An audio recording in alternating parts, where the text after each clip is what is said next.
Our final featured review this week is Catch the Fair One. Close it up one time. Turn. Grip it. Get it. Double it. Boxing fans, Break. make some noise! Saturday this weekend, my sister's got a big fight going on. You know I can't win without my baby sis. You think I'm gonna win? You better say yes. I find girls and bring them to the motel. Is that her? Yes, sir. If you want to go through with this, you have to be all in and play the part. And once you're there, you're on your own. If I were you, I'd walk away. Hi, Hey. nice to meet you. Put your seatbelt on, please.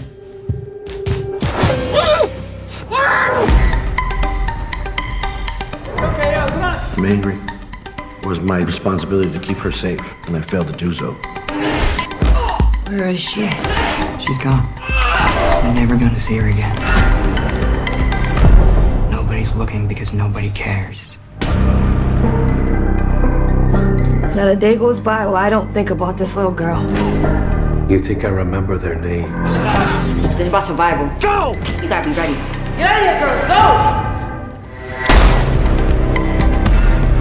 I tell myself she's dead, but she keeps swimming on back to me. To remind me she's still out there.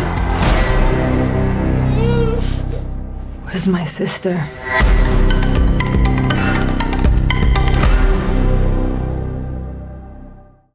Hey guys, what's up? Just a quick correction. Right now I'm just interjecting. I wanted to mention Catch the Fair One. That is our next review. The proper way to pronounce their names. The lead actress, her name is KaliReis. KaliReis. KaliReis. I pronounce it Kali a couple of times because I'm an idiot. And to pronounce the director's name, the writer-director's name, his name is Josef Wladyka. Josef Wladyka. Okay, here we are. Catch the Fair One review, and apologies for my just butchering of both their names during the review. All right, bye. It's a movie that comes out on February 11th in select theaters and on demand everywhere you rent movies. My fault. I interviewed the lead actress and the director, the writer-director, Josef Kubota, and I'm gonna mispronounce his name, Vladee-ka.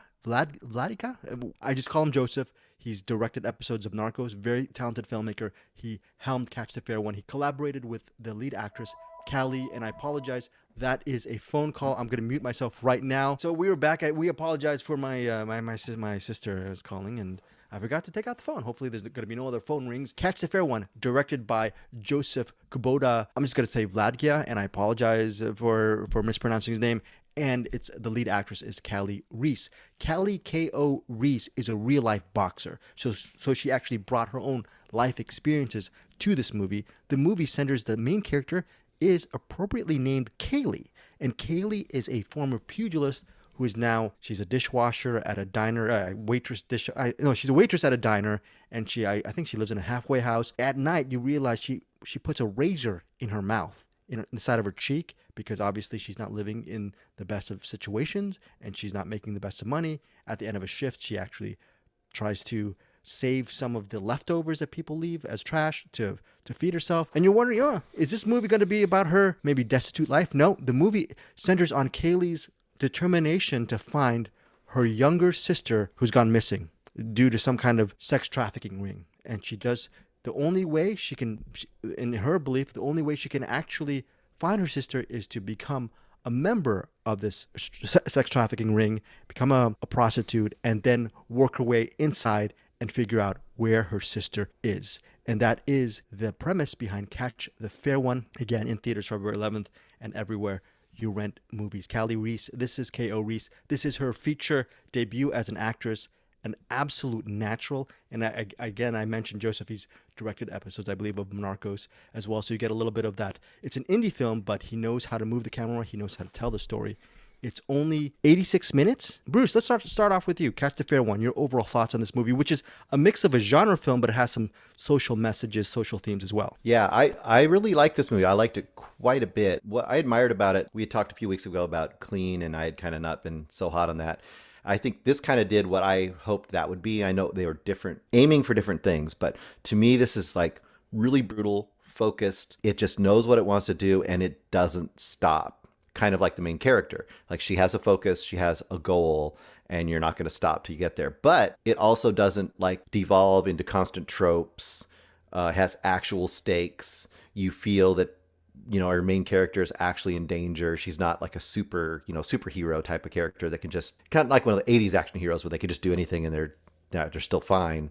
It's not one of those kind of movies. Also, it took turns I didn't quite expect. She gets in the situation and you're like, okay, well, I kind of feel like I know how this is going to slowly unfold, but it takes a turn and then takes another turn. And I was like, I don't really know where this is going exactly. I know where she's trying to get to and what she's trying to solve, but I was kind of surprised along the way how it got to those places. And I think it was really uncompromising in her character as well. Like her character wasn't just, you know, heroic with a great goal and there to do the right thing. She was willing to kind of cross some lines because she needed to have happen what she needed to have happen. And that kind of made her a little bit in a morally gray area as well, which I thought was really refreshing for her character, but wasn't like glossed over either. Like it made you see her a little more as a balanced person. I thought it was really good. It might be a little too dark. How is the mix? How is the marriage? You know, because it's trying to spotlight missing Indigenous women, right? It's trying to put a spotlight on that, but it's also a genre action thriller. Do you think it worked? To me, it worked really well. I mean, because it kept it as her story. Like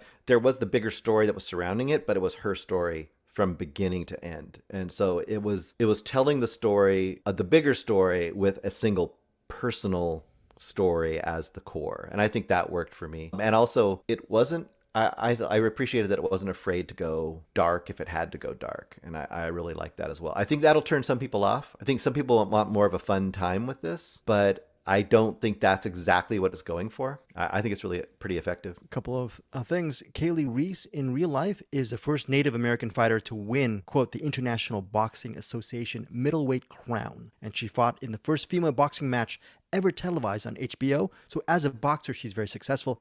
While I was watching this movie, I was thinking, this is a movie that Eric Holmes, he's got to love this movie. I'm sure he must love this movie. And I'm glad that, you're shaking your head.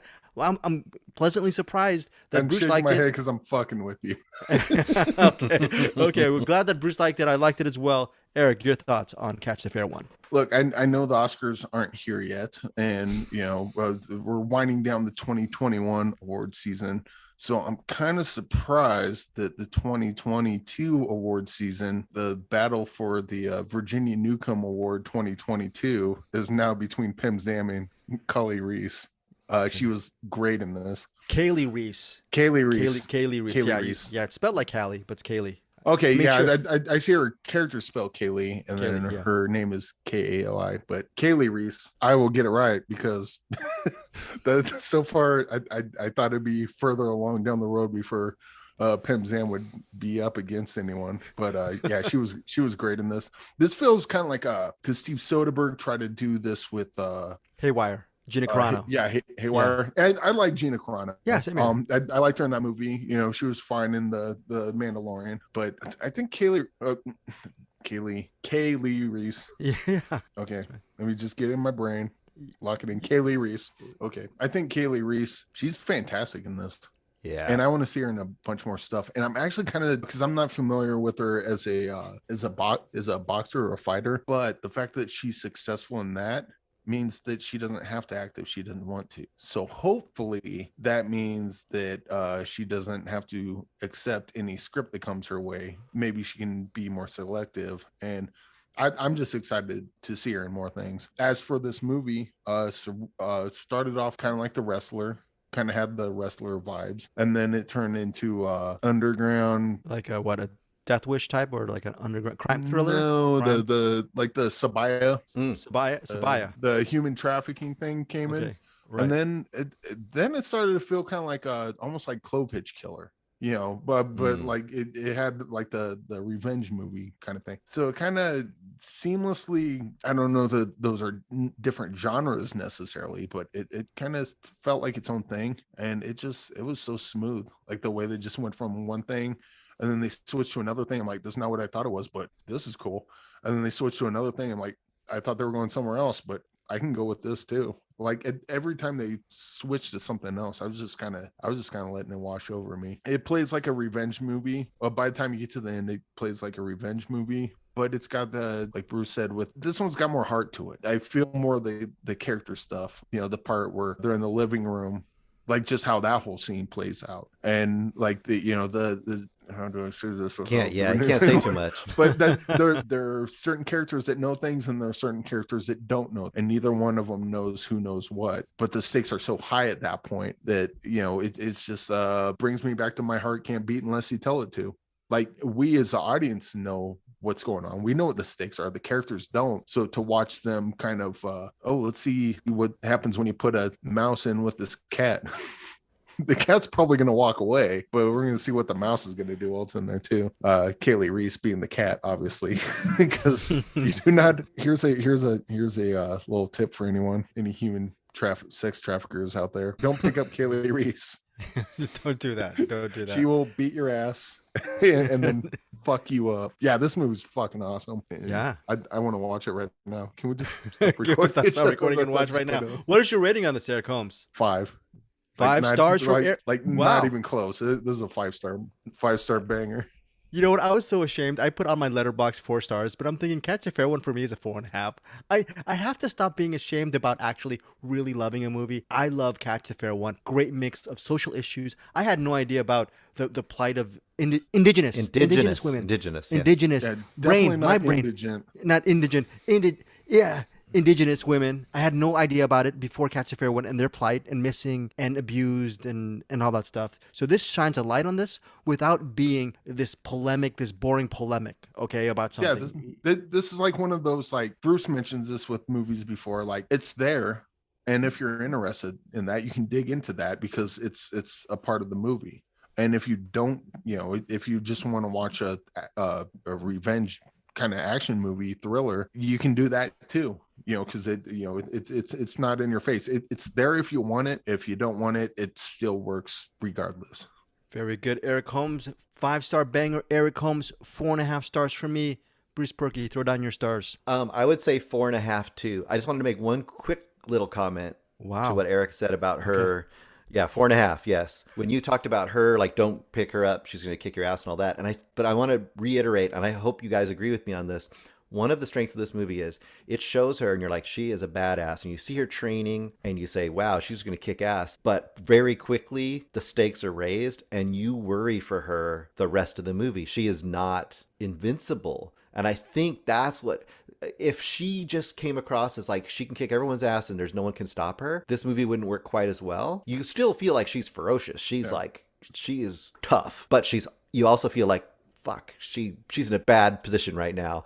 Like there's a position where she gets in a truck and something changes that you don't expect to happen. You're like, oh shit. See, I never got the sense that she couldn't handle herself. I never once believed that like she couldn't handle herself. The stakes for me was she kind of has to lay low. Like she can't. That's true. She can't expose herself as that, because if she does, it's kind of like if you have a gun in your pocket and you're kidnapped. Well, they don't know you have a gun, but you have a gun with one bullet. So when you pull that out, it's got to be at the right time. If you pull it out too early, you're fucked. If you pull it out too late, you're fucked. You have to, but that's another cool thing this movie did. It was, I believe she could have kicked anyone's ass that came upon her, and a couple people she did, but that wasn't where the stakes were for me. It was, they don't see her that way. When's it going to be time to bust loose and just start going nuts? And then they didn't. Oh no, we can't talk about it. Okay, we all loved it. Speaking of where we could talk about it, but they went different ways with that, because it's not straight up. This is not an action movie. It kind of is in places, but this isn't. I would call it like a crime thriller. How's that? Yeah, but like as much as her character can kick ass, she's also extremely smart. Yeah, and oh god, I want to talk about it so bad. Can't talk about it. We will be listeners. We will be talking about spoilers for Catch the Fair One. That will be available for our Cinematics Patreon subscribers. For the Cinematics, the show I do with Anderson Cowan, and once a month I do it with Bruce and Eric Holmes as well. We do that with first week of Cinematics, but they're going to actually join me on this Patreon episode to actually just quickly talk about the end, their thoughts on the end of Catch the Fair One. Again, that's 5 stars from Eric Holmes, 4.5 stars from Bruce Purkey, and 4.5 stars from me. Bruce, do you have final thoughts on Catch the Fair One? Final thoughts? This is the one that people need to look out for. I feel like this could easily just slide under the radar and not get caught. I think people will be missing a really, really cool independent movie. People, look, start listening to us. Lunana, Yak in the Classroom, Beyond the Infinite in 2 minutes, and now Catch the Fair One. Can we, well, let's even throw in Here Before as well. Please start listening to us. Yes, Eric Holmes. Greg, yes. Are you sure you don't want to bump this up to a 5? Come on, do it. You know, you want to. Yes. I'm still gonna. You know,